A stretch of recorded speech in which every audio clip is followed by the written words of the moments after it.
Hello, ladies and gentlemen. Welcome back to the Armchair Booking Wrestling Podcast. I'm your host. My name is Steve Barber. I'm exhausted. Joining me as my co-host is Dwaylon Davis. Are you exhausted? No, I took a nap earlier. Okay. It wasn't I intentional. I just happened to fall asleep in the chair. But um yeah, I just got home a little bit ago. I worked for about 13 hours today. Um yeah, I couldn't tell you how many hours I've worked in the past couple of weeks, but it's a lot. yeah, And this is including at the office. This is including at home. Just because it's this that happens to be that time of the year when we're all doing. I'm not the only one, so I don't want to throw the pity party just for myself. I mean, it's everybody in my group, including my boss. I mean, he in fact, we've been having almost like a contest to see who could beat each other to the office the past few days. Um, Yesterday, I thought I got there early, or than him, because I got there at like 6:40. Now he had been there since 6:20. oh Um, wow, but I beat him there this morning. I got there at like 6:15 or 6:20 myself. But I mean that's because on top of the stuff that we're doing that's special, we still have our other daily stuff that also still has to be done. And and of course, my backup who would be doing it, well, he's got his own stuff he's got to do. So it's not right, like he can't we can't cover for each other right now. So right. It's not like you can pull him to help out or whatever. right. Um, so yeah, like I said, I mean, and um I actually do have I have a good job. I have a good boss. I mean, I like all the people I work with, and so that's definitely a bonus. Um, because if I didn't, I wouldn't be working these hours. yeah, Um, but uh, but since I didn't get didn't get off in time, well, try to think Monday. I said, okay, well, we can't record Monday because of me. yeah, You know, and then Tuesday it was like, okay, let's try Tuesday. Never mind. and, yeah, and it's almost like a repeat of us back in the fall when the yeah, same thing was yeah, going on. yeah, But we're here tonight, yeah. and and just to make it even better, I mean, if you want to have a great concert, you have Megadeth and Prince. Hey, I mean, come on, that's almost like a couple years ago. I think this had to have been pre-COVID, um, but there was three artists, groups, bands, whatever, that were putting on their farewell tours all in the same summer. And hmm I said, "Oh yeah, I'd go watch that if all three of them were together." You know, yeah, it yeah, was Elton John, Leonard Skinner, and Slayer. Yeah, I'd go watch that. yeah. I'd watch that Yeah, if they were all if they're all, together. I mean, Yeah, I'd watch them separate, but it wouldn't be as much fun if yeah, as if they were all together, because you would have um a pretty big cross section of a crowd. Because hmm I don't think people realize, some of the same people listen to Elton John would definitely listen to Skinner. People listen to Skinner, listen to Slayer, and you definitely have more of a crossover with Slayer and Elton John than what that's one of the things yeah. that yeah, I'd be one of the people that listens to all three. yeah, So yeah. I mean, and it'd be a great show. And then because some people listen to well, Skinner are kind of right in kind of in the middle, but then again, they're also some people. Well, they're Southern rock, they're country. Yeah, I mean, mm, they have a kind of a country vibe a little bit, but yeah. oh, um, but whew, and actually, right now, the last time that we recorded, it was right in the middle of Kentucky getting beat by St. Yeah. Peter's, Yeah. Yeah. And and then Murray ended up getting beat by them the next game. yeah, so uh, and and I have not been able to keep up with any of it today. I mean, yeah, we're still a wrestling show, but I mean, but March Madness is still March Madness. Yeah. Let me see. I mean, my bracket's pretty much done anyway. Oh, Arkansas are not much, but they're 5 points ahead of Gonzaga right now. Villanova's on top of Michigan, and then Duke and Texas Tech are later, and Houston, Arizona are later. So Carolina and UCLA must be tomorrow, and they are. All right. So, woo. Um, so how bad your bracket looking? Oh, mine was busted like the first day. Yeah.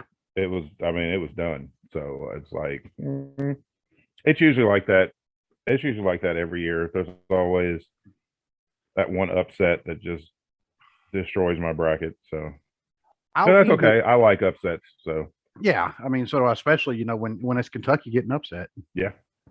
I saw somebody post something the other day, and I'll have to verify this, but it's saying that I guess Arkansas have actually won more playoff games or NCAA tournament games than Kentucky has Really? since Calipari became head coach. Okay. I And I I got could to see think that. about it. I was like, you know what? It kind of makes sense because a Hmm.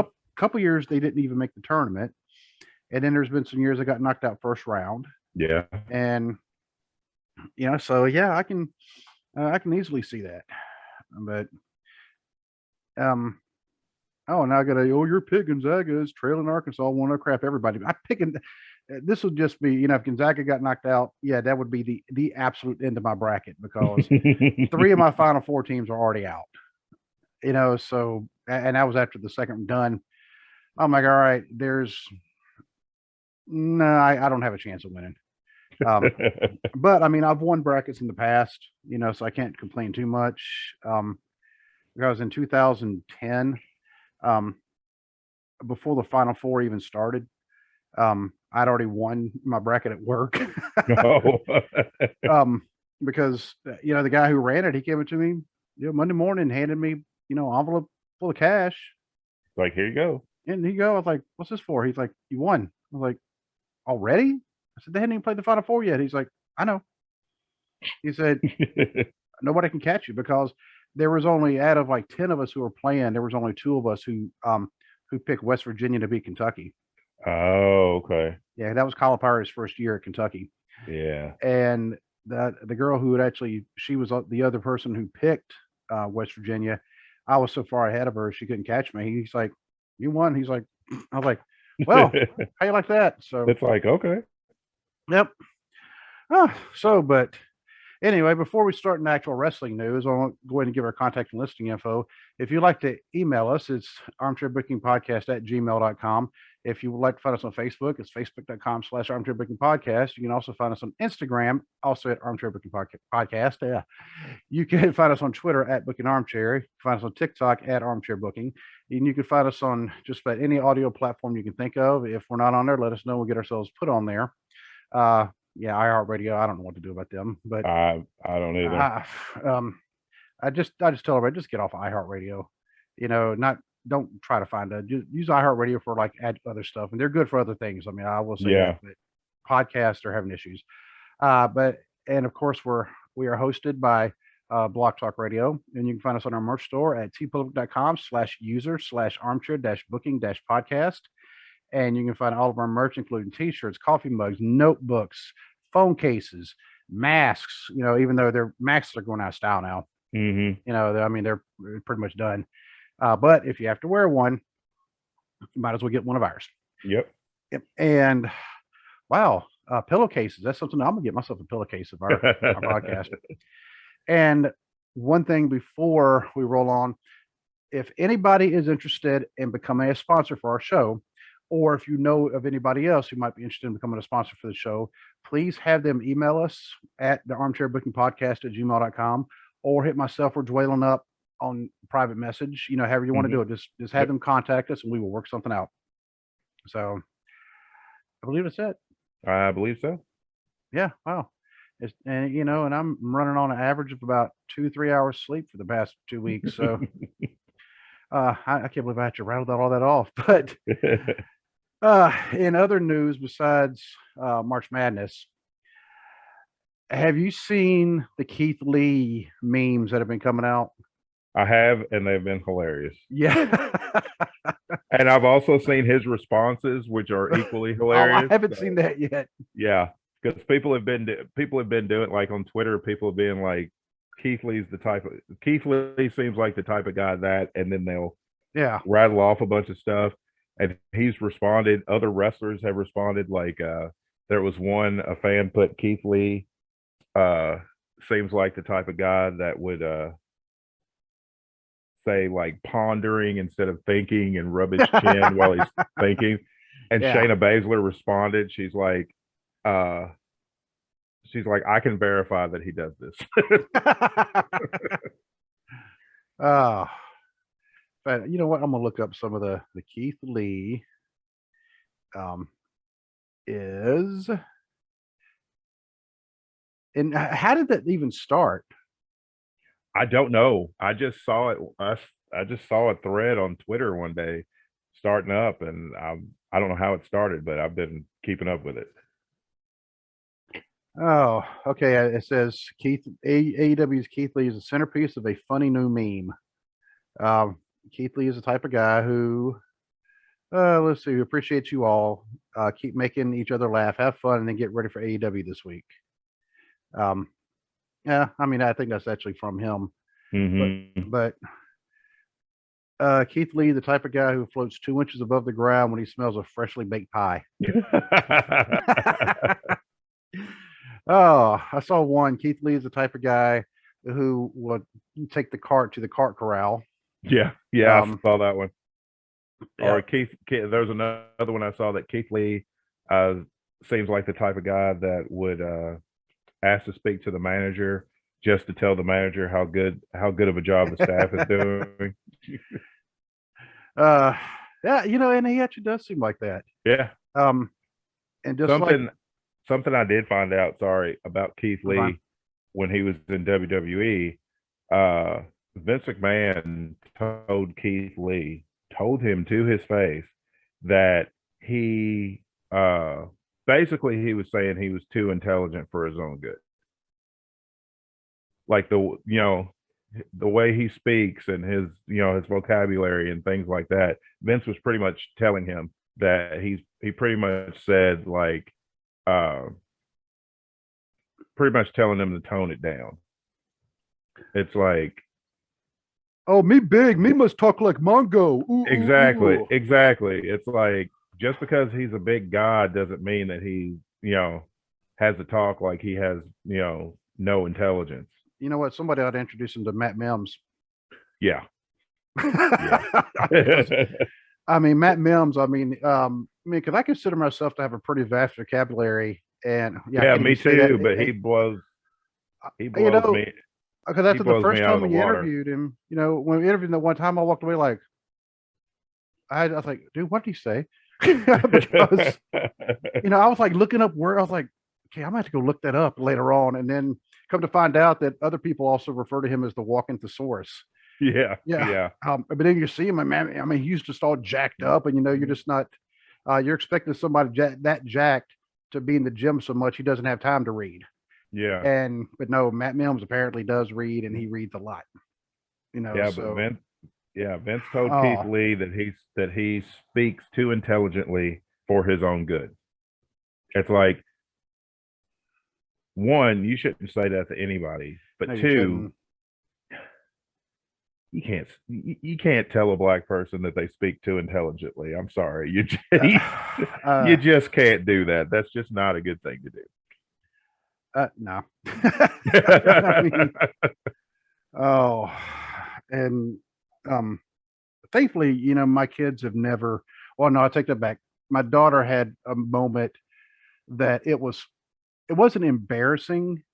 No, it was kind of funny, but almost embarrassing at the same time, because we were at some friends of ours' houses in England, and there was a guy I was stationed with in Korea, black dude. Right. And when we were in Korea together, we said, because we knew we were both going to England, but we said whoever gets there first is going to have the other one over for a barbecue. Right. Well, he happened to make it over the first because I ended up being diverted to a school for about 5 or 6 months. But we were at his house, and my daughter was she was all of about 4 years old at the time, and she was like, every time she'd see something, she would count, 1, 2, 3, 4, 5 of that, whatever. Well, she was in her living room. She counts. She says, 1, 2, 3, 4 brown people. And we're like, what? And it took me a second to realize what she said, because she's talking about him and his wife and their 2 sons. Yeah. And she's like, 1, 2, 3, 4 brown people. And all of a sudden I was like, oh my God. And he was laughing his rear end off because he thought it was hilarious. She was just counting what Yeah. I mean, I mean, I'm pretty sure it could have been worse, you know, because I've seen other people's kids, you know, actually say something and you know they heard it probably from the parents Yeah, because they're comfortable enough yeah. to say it around the parents, Hmm. you know. But she just saw what she brown people and she was Yeah, telling them. I was right. like, okay. But yeah, he thought it was hilarious though. So I'm like, well, God, thank God for that because he was another Yeah. big dude. Great, awesome guy. And he and I used to we used to hang out all the time in Korea just because we were um well, we were both very faithful to our wives, and so that's why he and I Hmm. kind of hung out. Right, Um, right. no, but anyway, back to wrestling, back to Keith Lee. Uh, I'd like to see Keith Lee do a lot more in AEW because we knew his potential in WWE, Hmm. Yep. but somebody somebody was probably holding him back somehow. Um, I don't think it was It's like Vince necessarily, but I, I don't I don't I don't. know. It was Vince. It was Vince's idea to repackage him as Bearcat Lee. Yeah, no, So that's just dumb. yeah, and it's like it's like it is for the majority of the NXT call ups pre NXT 2.0. It's Right. like Triple H let these people do what put them on his radar in the first place. Hmm. You come into NXT, I'm going to let you do what you're good at. Go out there and show what you can do.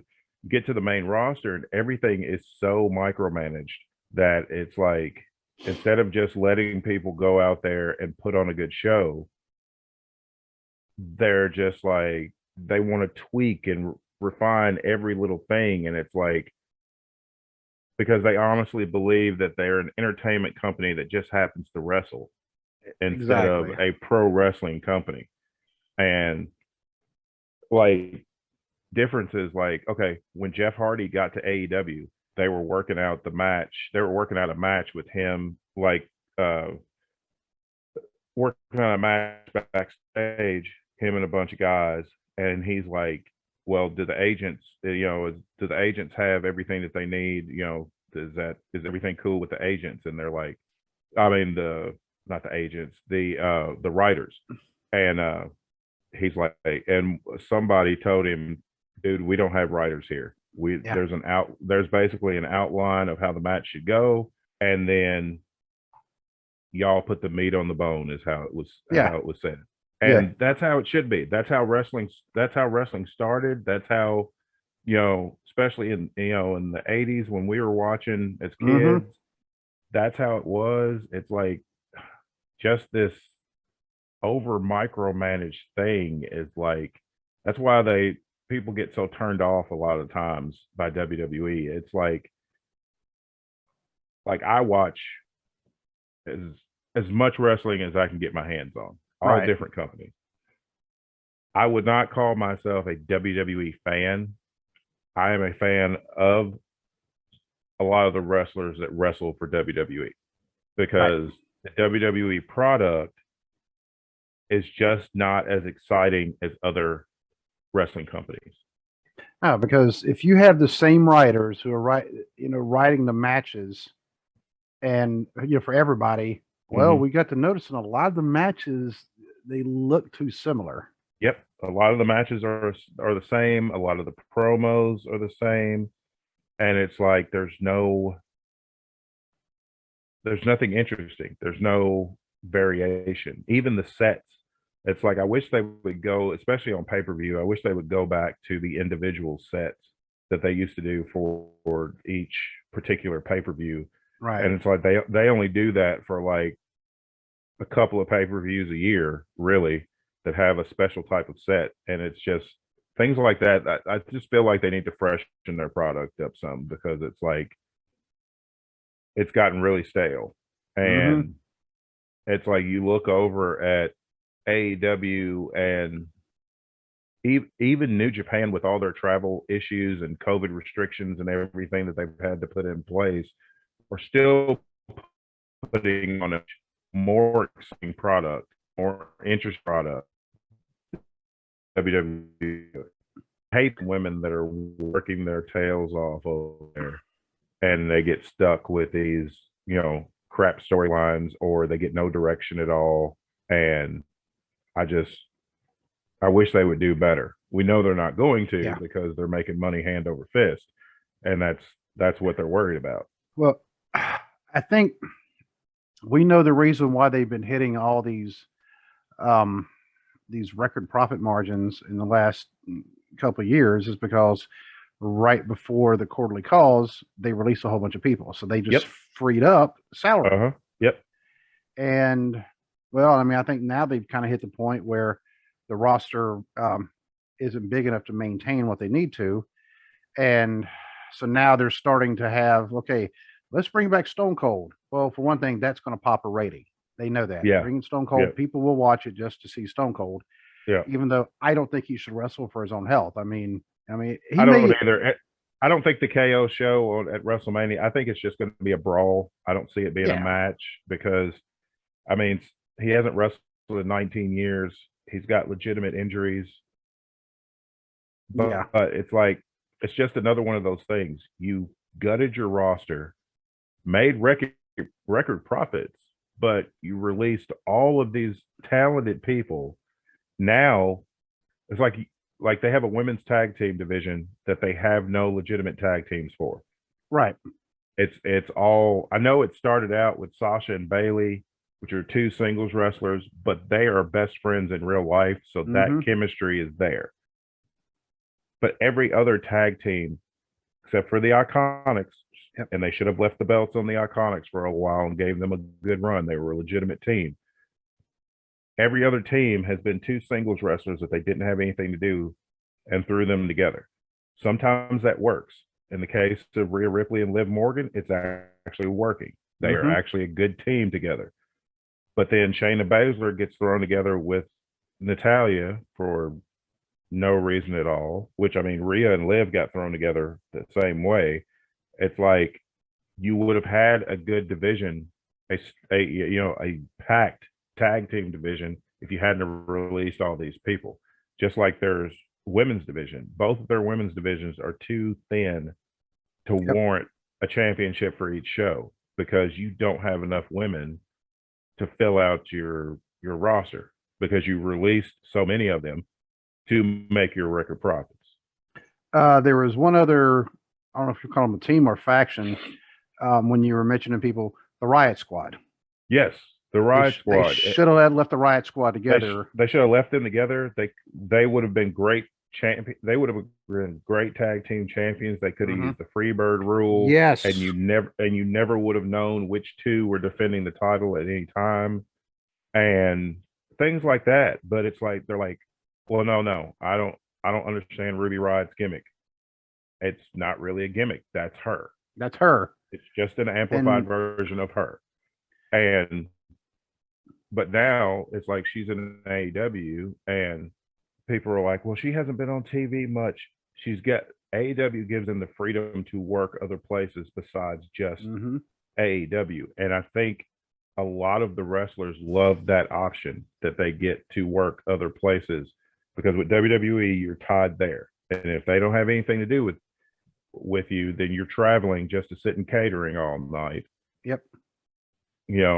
And it's like, I would rather, if I was a wrestler, I'd rather work for somewhere like AEW or Impact or, other places where, okay, we're not using you, we don't have a story for you on TV right now, but you're allowed to work other places and do other things.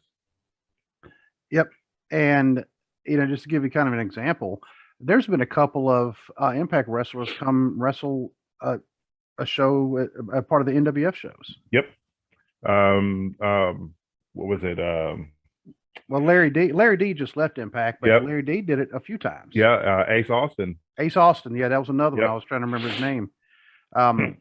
And at the thing I went to in Chillicothe, Ohio, last weekend, or wherever it was that I went. I'm so tired. I don't even. It's been so long. It's like I don't know where I am. I don't even know where I am. Half the time, but there they had Billy Gunn and actually his two kids, his two boys, they were also there. Yep. The Gun Club. Yep, the Gun Club. Now they didn't wrestle there, but they went down to Lexington, and it was either that night or the next night. It was probably the next night because that's a little bit that'd been a little far to travel to try to make it to. Actually, let me think. Because they left Chillicothe around 4 o'clock, and it would have taken them about they could have made it to Lexington in probably about 3 hours. That might have been enough time to make it for a match, but I do know they wrestled in Lexington. Right. Because they did maybe the next day, but because they won like some tag titles down there, Mm-hmm. and but then some of the other wrestlers, like Amber Nova, she was actually supposed to be at the card in Chillicothe because she was supposed to wrestle Big Mama. Right. And well, Amber Nova, there was some kind of travel issue and she couldn't make it. Mm-hmm. So Big Mama wrestled Riley Matthews. So who's also part of the NWF, and Yep. but I mean that is cool because Big Mama especially, but there's a lot of the female wrestlers at the NWF are starting to branch out, and they're allowed to travel to other places, to kind of get their name out there. And Roger Ruffin, he encourages it, Right. and I mean, because he wants to build. I mean, he knows you can't grow if you're standing still. He knows Exactly. Exactly. so. But WWE, the way they do it, I mean, they just stifle everybody, and you're going to Yeah. wrestle our way. And well, Yep. I don't understand her gimmick. Well, guess what? Dwaylen and I understand it. Yeah. And like Shayna Baszler, she should have been the women's world champion by now, either Yeah. on SmackDown or on Raw. Really, she should have beat Becky Lynch at WrestleMania. Yeah. And been the women's champion, especially if Becky was going to take off the next month. Mhm. Because she found out she was pregnant. Yep. By all means, take off, take your time. But they had a program, they built Shayna Baszler up as this killer, which she is, but then had her get beat by Becky at WrestleMania. They should have had her win the women's title and go on from there. But like you said, they just stifle everything. Speaking of people that are getting to work other places that work for AEW, like Ring of Honor, Super Card of Honor is going to be next Friday during WrestleMania weekend. Tony Khan has gone on record and saying that he never plans to do an actual AEW show on WrestleMania weekend. Like, unless it's, of course, Rampage comes on Friday, but he doesn't plan to do like Saturday or Sunday, do some big kind of special show on WrestleMania weekend. But he does own Ring of Honor now. They are going through with Super Card of Honor because it was already scheduled for then. Because I think if it hadn't have already been scheduled for April 1st, I think he would have had it some other time besides WrestleMania weekend. But that card is already looking really good. You've got the Briscoes defending the Ring of Honor tag team titles against FTR, which is a match that's been in the making since Final Battle in December, when FTR jumped the Briscoes, showed up at Final Battle, and was fighting with the Briscoes. The reason it's taken so long, I found out Tony Khan wanted to sign the Briscoes and get them into AEW and have them feud with FTR. But there were some homophobic tweets that Jay Briscoe put out years ago, which he's already apologized for. I mean, I think it was back in like 2013 when he did these tweets. But Warner Media Group, who owns TNT and TBS, did not want them on their television shows. Right. So there wasn't AEW's hands were tied.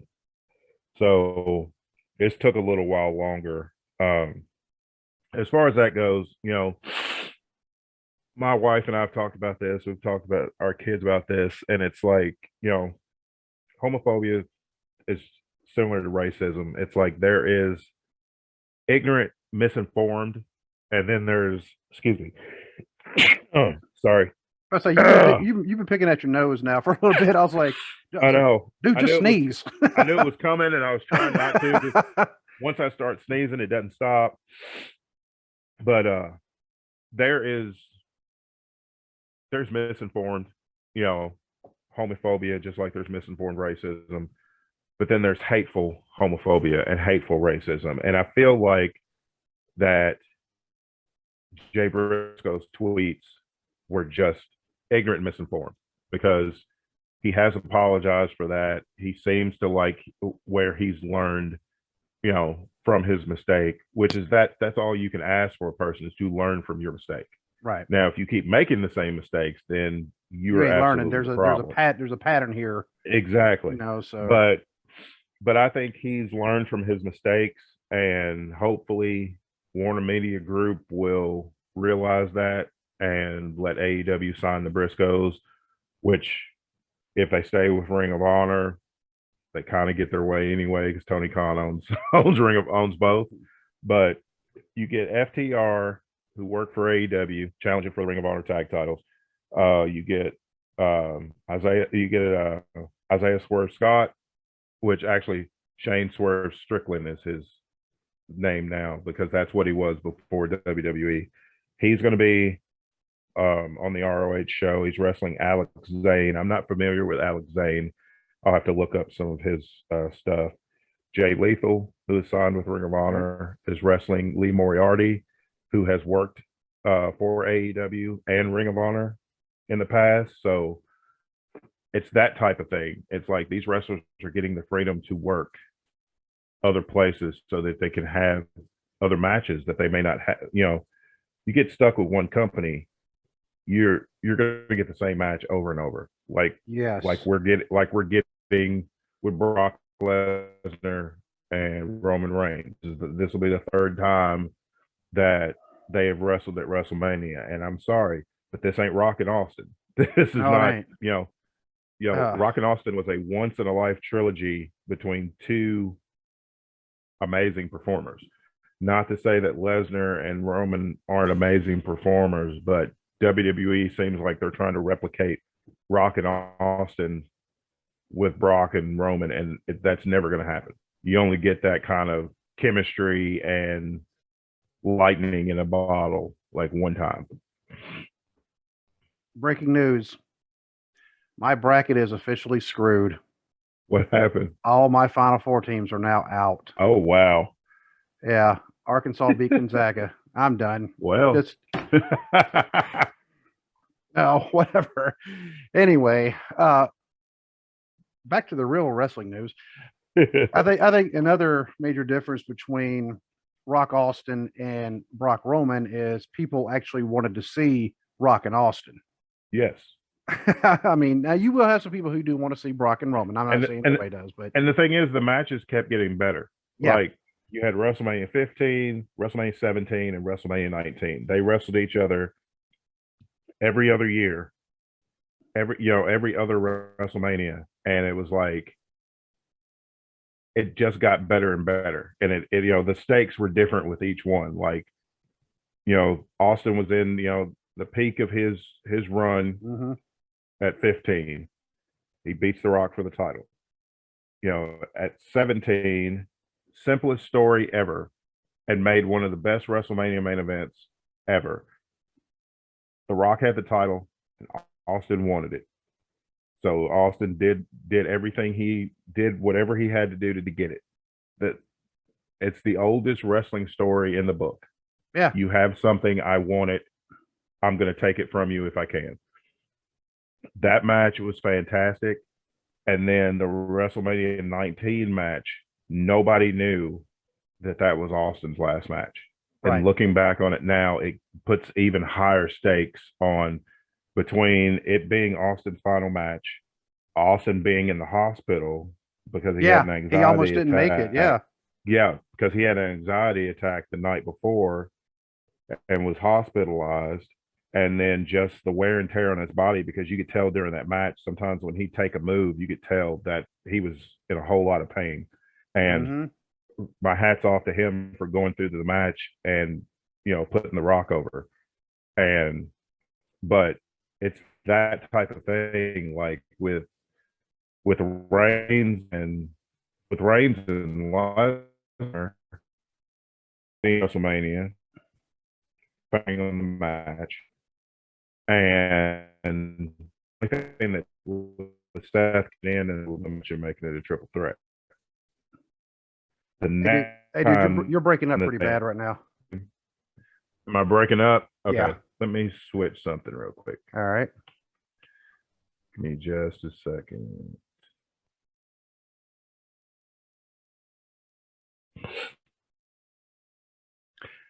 And in the meantime, while we're waiting, if you would like to go to tpublic.com/user/armchair-booking-podcast, you can check out our merchandise.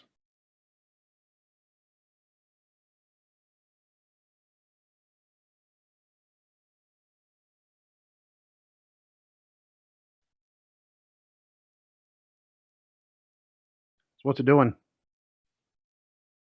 I'm switching to my other internet. I think Caden's online. So yeah. Yep. Okay. You good? All right. Cool. Yep. I'm good. Yeah. Because that's one of the things I had to go through the house. Which one are you on? Yeah. Who's online? who's are you streaming? Are you a 2G or 5G? I meant to switch it before we started and I forgot.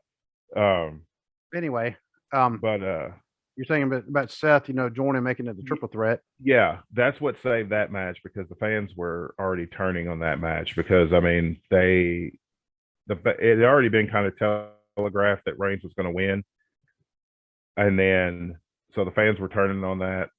Seth comes in, cashes in, kind of saves the match. Their second match was just long and drawn out and boring, and then the wrong person won because Lesnar retained.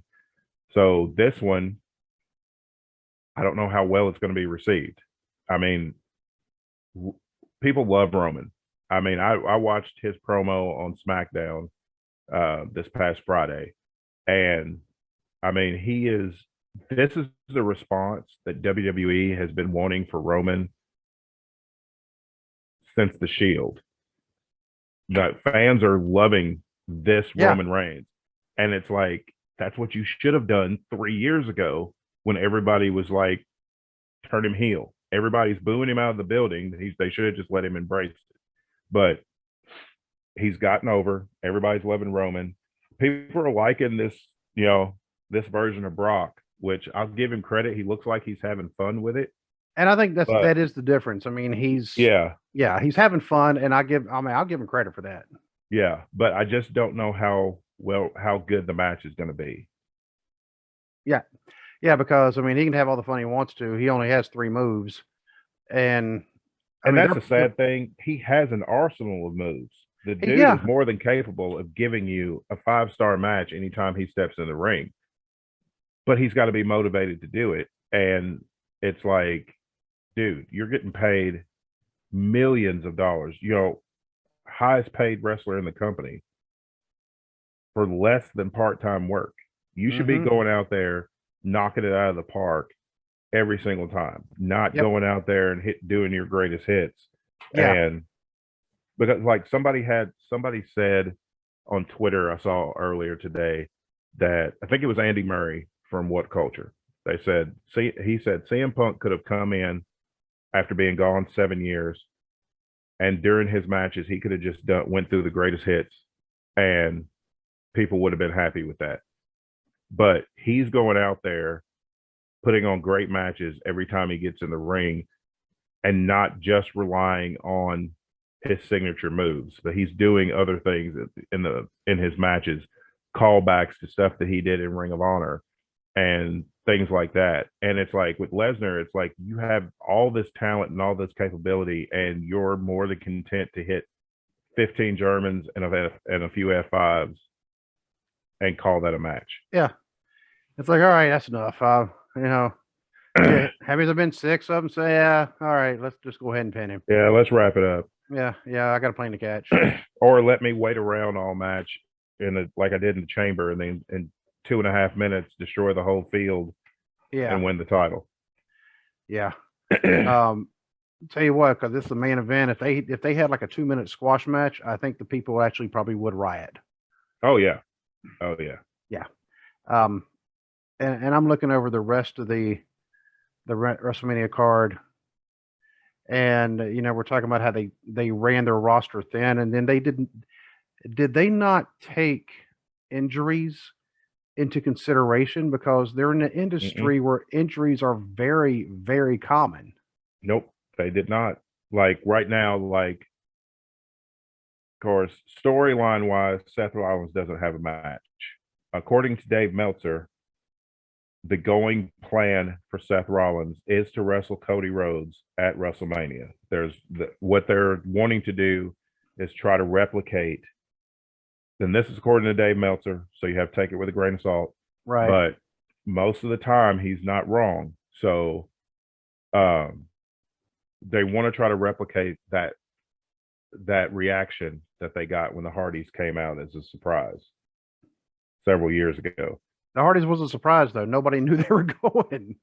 Yeah, that's the thing. The Hardys was an absolute surprise because they had just wrestled the Young Bucks in Ring of Honor in a ladder match the night before. Right. Nobody had any idea. Nobody ever thought that they would show up in WWE the next night, at WrestleMania. But yeah, they want to get that kind of thing. But here's the thing: it's like you've dropped all these hints on TV about Cody Rhodes. Then Seth has no match, and Seth is one of your biggest stars, and Seth has no match booked on WrestleMania. Don't you think people can put two to two together and be like, oh, well, they're going to bring Cody out on WrestleMania and have him wrestle Seth? Because also, according to Dave Meltzer, the plan is whoever wins between Seth and Cody at WrestleMania gets the next world title match at WrestleMania Backlash, which I hate that name. I wish they'd just left it as Backlash. But that, according to Dave Meltzer, that's the plan. Cody comes out as a surprise at WrestleMania, even though everybody by now knows that he signed and that's where he's going. But that's the plan. If he comes out of Stardust, you may go, Cody, maybe you shouldn't have gone, I'm hoping. I think Cody's a smart enough businessman. I think that's probably Cody was. I'm just speculating, but Cody was probably like, no, I'm a much bigger star than I was when I left. So there will be no Stardust. You're not doing all that, or I'll just go back to AEW. Because at any time, if he ever wants to come back, Tony Khan's already said, doors always open if he wants to come back. So, speaking of Cody Rhodes, I heard something very interesting about him today. I listened to Chris Jericho's latest podcast, and he was interviewing a guy who he actually helps with like the trademarks and the copyrights, things like that for a lot of the wrestlers. And remember when AEW first started, and then Cody was there, and WWE said he could not use the name Cody Rhodes. Yep. Because they own the rights to Cody Rhodes. Yeah. And so at first, to get around it, and they were introducing him and Brandy as Cody and Brandy Rhodes. Yeah. But he was trying to say, look, I was using the name Cody Rhodes before I was in the WWE. And that's the thing, he had to prove it, but he couldn't find any proof of it until finally somebody sent this lawyer something, and they didn't even know about all the stuff going on. He's like, hey, this is kind of interesting. I'll check this out. You remember Dusty Rhodes there for a little bit started a company called Turnbuckle Professional Wrestling, or yes. Yeah. Or Turnbuckle Championship, whatever it was, is down in Florida. Well, Cody was actually on one of the cards, and he was actually called Stardust Cody Rhodes. Okay. And it was proof. I mean, this obscure thing, and because he told him, he's like, send that to me right now, overnight it, I will pay you back. He's like, what? He's like, you need to send it to me right now. Yeah. He said, because they scoured the internet looking for something. Even apparently when he was in his senior year of high school, and he wrestled in high school, before like one of his like Greco-Roman type matches, we had for his high school, he actually, instead of using Cody Runnels, he actually did use the name Cody Rhodes. Mm-hmm. But but this other thing for Turnbuckle Championship Wrestling, that was the proof. And after that, all of a sudden he can use Cody Rhodes again. Yep, because they didn't have it, because WWE no longer had any claim to it. Because, Yep. and that's the thing too. It's like, well, Keith Lee ran into that issue too, because he was in the process of trademarking his name. That is his legitimate real name, is Right. Keith Lee. Well, WWE was trying to trademark his name. Can't do it. And he's like, no, not.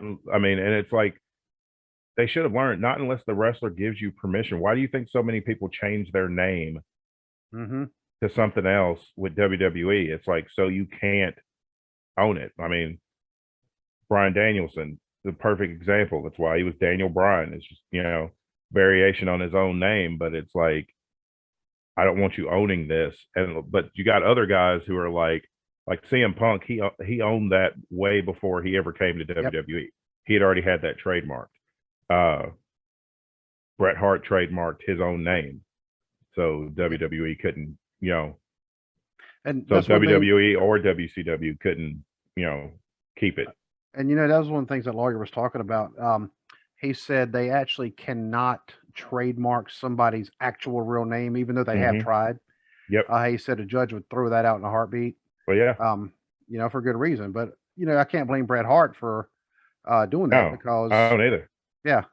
But one of the things that WWE has done is when you have a trademark for something, or the licensing for something, you only have it for whatever country or countries you put that license in for. Yep. And that's why, like Chris Jericho, because his real name is Chris Irvine. Right. But he cannot use the name Chris Jericho he named the country, because WWE, what they'll do is when they get the license for something, they have their lawyers, and they got that kind of money where they can have lawyers all over the world. They'll go and they'll set up these licensing rights in like every country in the world, unless somebody's kind of beat them to it. Yeah. And so Chris Jericho, he said when he told me the country, or not me, he told the audience, the country. Well, I'm part of that, so whatever. But he said the name of the country, and I cannot for the life of me remember what it was now, but I thought it was actually just, kind of funny. But yeah, that's another, if you get a chance to listen now, because Jericho, I mean, when his podcasts aren't all wrestling, so some of the ones that aren't wrestling, I actually listen to them more than I do the wrestling ones. But So it's like, that's another one of those that micromanage, and it's like we're going to sign this wrestler, we're going to change everything about them that made us want to sign him in the first place. We're going to give him sometimes a ridiculous name, and then we're just going to smother them, and it's like, you're in our little universe now, and nothing else exists outside of that. And it's like, come on, wrestling fans are not dumb. No. It's like, we know where these people came from. We know the other places that they wrestled. And it's like, it just makes you look bad by not acknowledging that there are other wrestling companies out there. It's like, why is Dusty Rhodes wearing polka dots? Yeah. Yeah. I mean, what are some of the other ones from back in the day that I'm like, well, why did they have Dusty? I mean, they took Dusty's common man gimmick and then tried to turn it around to where they were making fun of him. They had him cleaning toilets and delivering pizzas and all this stuff. And what they didn't realize is Dusty was going to get all of that over in spite of them. Dusty got the polka dots over. Yeah. And it kind of shows, I mean, we definitely talk about it now, but how just absolutely petty Vince McMahon can be. I'm not going to say that he hasn't been a genius when it comes to business, because I mean, he's been okay. I will give him all the credit in the world. He has been a genius. He is a genius businessman. He is the greatest promoter in the history of professional wrestling. But as far as this creative genius that they try to make him out to be, he is not, because all of his major ideas were somebody else's. Yep. And down to the talent. Like Hogan was doing the Real American thing in AEW. I mean, not AEW, sorry, AWA. He was doing the Real American thing there, mm-hmm. you know, before he ever got to WWE, and you know, Hulkamania was born and all that. And it's like, it's kind of like with Eric Bischoff. You know, the NWO was the hottest thing in pro wrestling, but it wasn't Eric Bischoff's idea. No, it was what, New Japan? New Japan Pro Wrestling. Yeah. It was that same hostile takeover concept that New Japan had already done it. Eric Bischoff, you know, got wind of it and saw how they did it and was like, oh, well, that'll work great over here. And it's like, you can't call yourself a creative genius when you're stealing other people's ideas. Right. Well, Eric Bischoff, he's never he's never done that. Yeah, he's always given credit. He said, hey, I saw how they were doing it there and I thought it would work here. I just had to have the right people. Yeah, but Vince is just like, all things WWE was my brainchild, and you know, nobody else's. And it's like, dude, you rated talent and stole other people's ideas and built an empire on it. And if you've noticed, and just not thought about this, they've kind of definitely started going downhill since Pat Patterson passed away. Yep.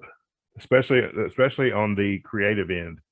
Yeah. They've really started. You can even tell the way the Royal Rumbles are laid out, and you know, the way the Royal Rumbles have been the past couple of years without Pat Patterson. They just don't have that same excitement level. You know, Pat Patterson was a genius. Yeah. And this past Royal Rumble was just an absolute dumpster fire. Oh yeah, and and it is absolutely up there with one of the worst Rumbles I've ever seen. Yeah, I'd have to really look at all of them to figure out if I thought one was worse. And because 95 was not good. No, 95 was not good. 99 was not good. The one Vince McMahon. Oh, yeah, that one had a couple of moments, but for the most part, yeah, it was. Well, it was like you book Austin and McMahon 1 and 2, and then you knew it was going to be Austin McMahon at the end. So it just made the whole thing, you know, it made the rest of the Rumble inconsequential, because we all knew if they were going to start it with Austin McMahon, they were going to end it with Austin McMahon. Yeah. So it's like, what was even the point? They should have just had Austin McMahon in a match and not booked it around booked it in the Rumble. Yeah, because that was the Rumble where most of the action was taking place, like not backstage. In the ring. Yeah. Backstage in the women's bathroom. And then Austin gets beat up by the corporation. So he's gone for over half the match.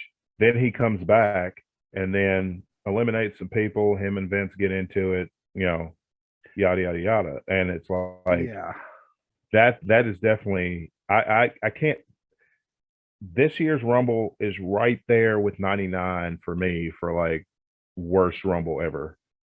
Yeah. Because 95 was not good because the roster was thin and each entrant was a minute apart. Yeah.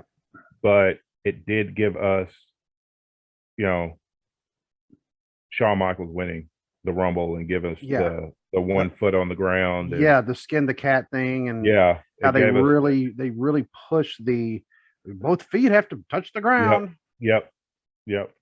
And so at least we got that with Austin with Rumble 99. It was just Vince McMahon wins the Rumble. Next night on Raw, Commissioner Michaels, because Vince gave up his spot the next night on Raw. Vince gave up his opportunity, the world title shot, to wrestle for the world title. So it was like, what's the point of having Vince win the Rumble if he's just going to if they're just going to give up the title shot the next night? That's a lot of my problem with the Attitude Era. Going back and looking at it, a lot of people look at the Attitude Era very fondly during that time. I am not one of those. I'm not one of them either. the older I get, it's like that is like a time capsule for that particular period in time, but it does not a lot of that has not aged well No, it at hasn't. all, at all. And I mean, there are a few matches that I'll still go back and watch, but a lot of that Attitude Era stuff is just it was just car crash TV. It was just car Hmm. crash TV and sex. And for the demographic they were going for, they checked every box. But as an almost 50-year-old man, it's like With kids. with kids, it's like, Yeah. I'm not really that doesn't interest me like it interested me when I was in my 20s. Right. It's If your main target demographic is the sophomore frat boys, exactly. Yeah. that's not sustainable.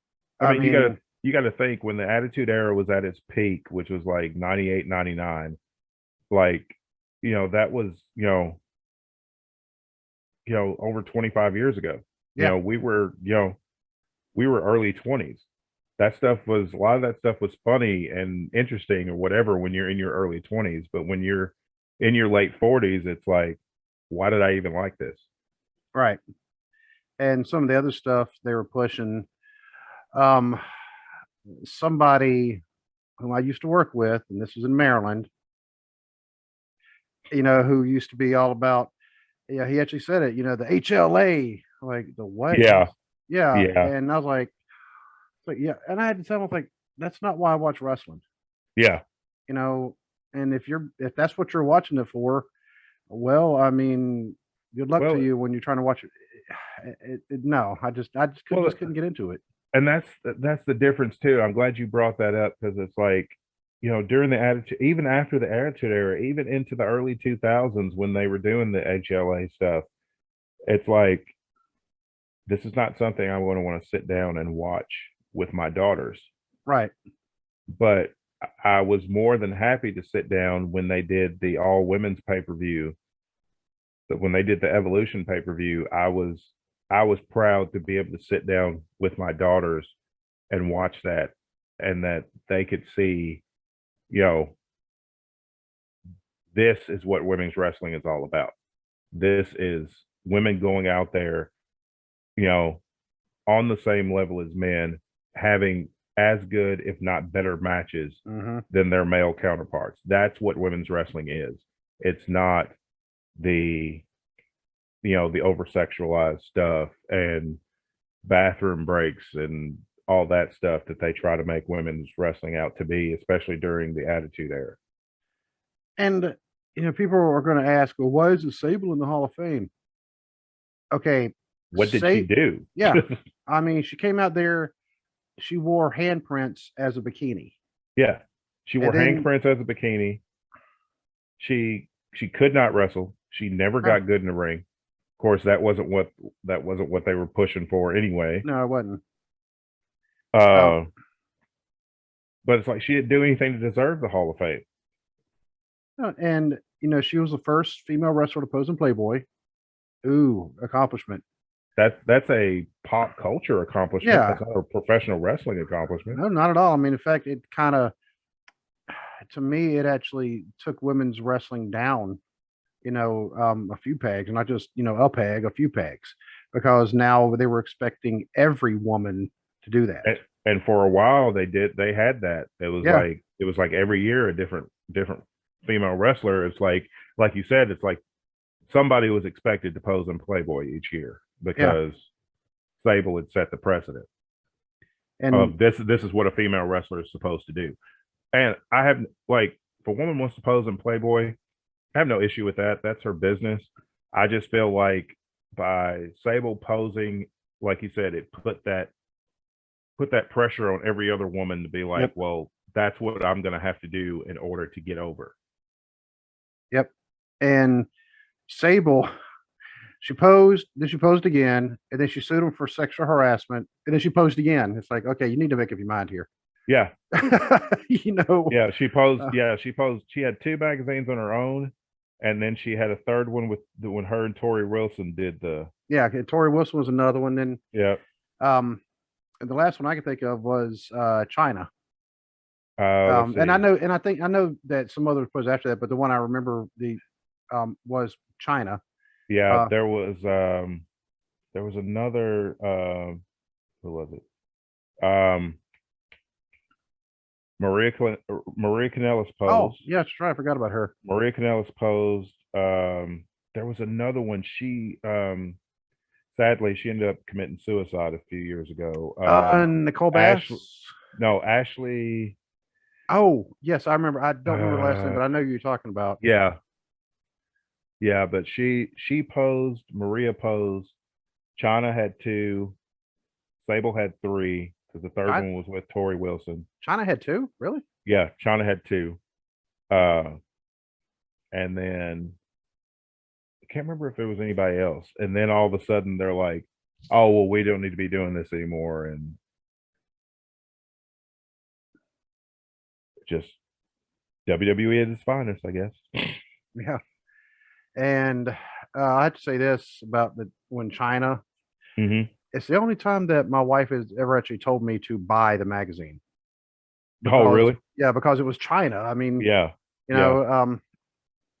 but I'll be but I'm who absolutely deserves to be in the Hall of Fame. Oh, yeah. By herself. I mean, I know she went in with DX, but she absolutely deserves a solo induction. And they're like, well, she did, she did adult entertainment. Hulk Hogan's in the Hall of Fame.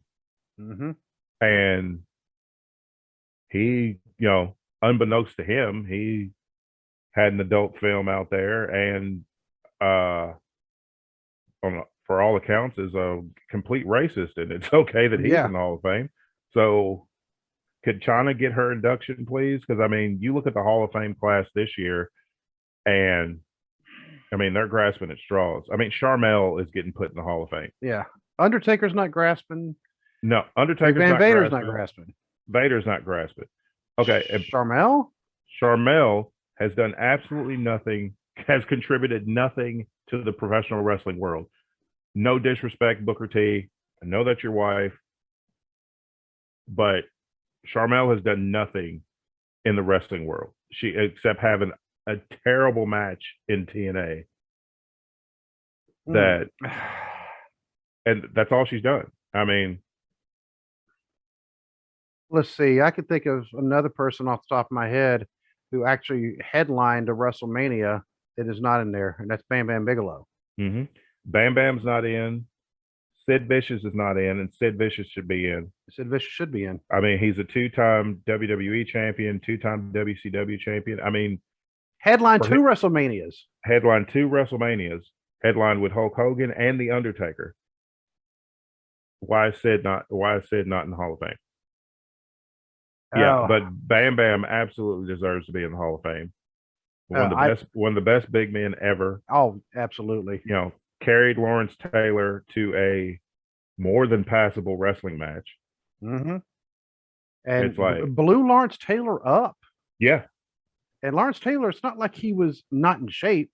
No, it wasn't like this is some scrub that Bam Bam was, was wrestling. This was LT, And and he blew him up. LT from University of North Carolina. Yep.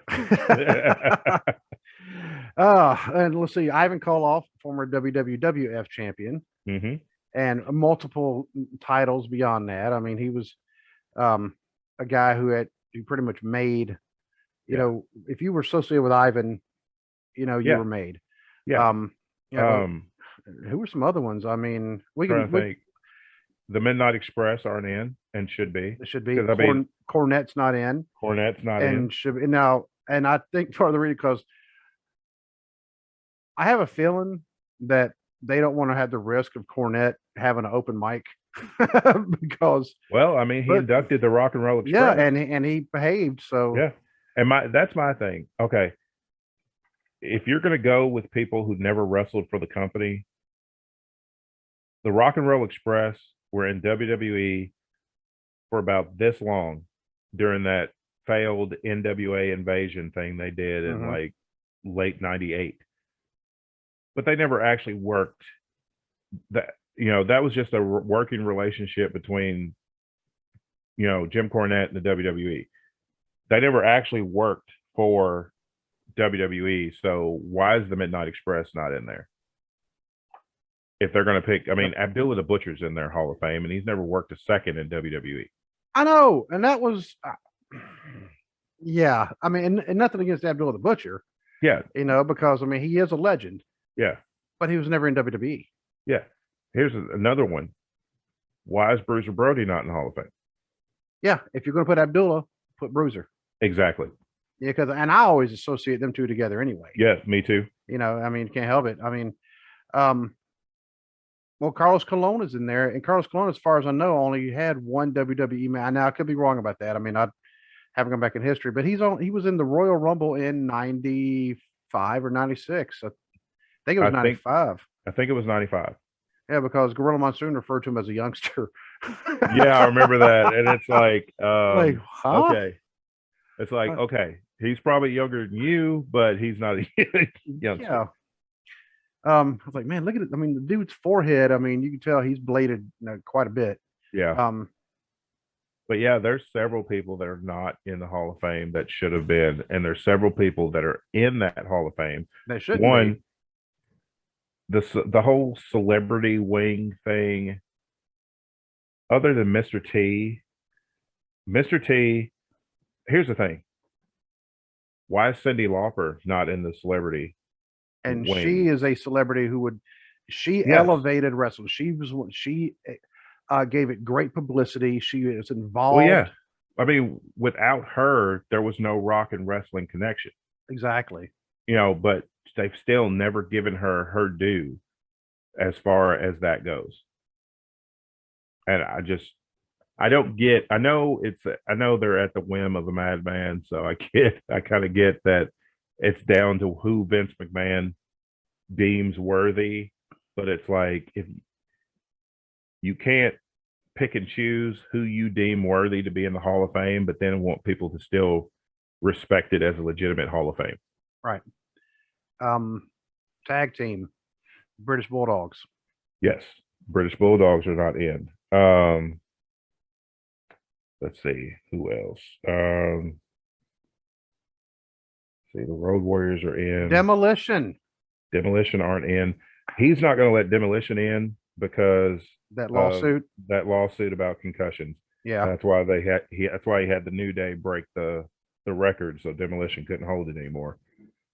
I still think they need to break the Honky Tonk Man's record, but that's I don't understand why that record's still standing. I mean, you've strapped the Miz with the Intercontinental title like I think 7 or 8 times. I think he has the record for the most cumulative days. Yeah, but I think he has the most. I think he only needs like one more reign to tie Chris Jericho for most. Chris Jericho is 9.